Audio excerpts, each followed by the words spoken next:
మీ సంతోషాలని ఎవరో తుడిచేస్తున్నారని, ఎవరో ధ్వంసం చేస్తున్నారని మీకు అనిపిస్తుందా?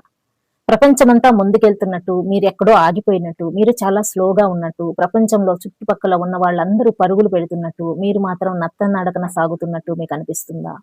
అయితే మీరు చాలా ఎక్కువగా ఆలోచిస్తున్నారు అని అర్థం. ఏ పని చేసినా సరే ప్రతీదీ కూడా మనకి విజయం చేకూరదు. ఒక్కొక్కసారి తిప్పి కొడుతుంది. అయినా సరే మనం ఎదురు నిలబడాలి. ఇప్పుడు సాధించిన ప్రతి వాళ్ళు కూడా ఒక్కసారితోనే జయించలేదు. ఎన్నో పరాజయాలను ఎదురు చూశారు. ఆ తర్వాత మాత్రమే విజయాలు సొంతం చేసుకున్నారు అన్న విషయం ఒక్కసారి గనక మనం ఆలోచిస్తే, ఒకసారి ఓడిపోయామనుకోండి, మనకి మనం ధైర్యం చెప్పుకునే స్థితి మనకి ఉండాలి. ఒకసారి ఓడిపోగానే కొంతమంది ఏం చేస్తారంటే, "ఎహే! ఎంత చేసినా సరే ఇంతేలే వదిలేయ్. ఇదొకటి మనం అసల చేయకుండానే ఉండుండాల్సింది" అన్న మైండ్ సెట్‌తో కనుక ఉన్నామనుకోండి, మనకి ఏ పని చేసినా సరే ఫస్ట్ మనకి నెగెటివ్ గానే ఆలోచిస్తూ ఉంటాం.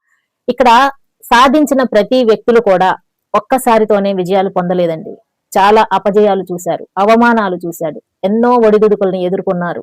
ఆ తర్వాత మాత్రమే వాళ్ళకి విజయం దక్కింది. ఈ విషయాన్ని మాత్రం గుర్తుపెట్టుకుంటే ఎవరూ కూడా వెనకడుగు వెయ్యరు, దిగులు పడరు, చేసే పనిని మధ్యలో వదిలేసి వెళ్ళిపోరు.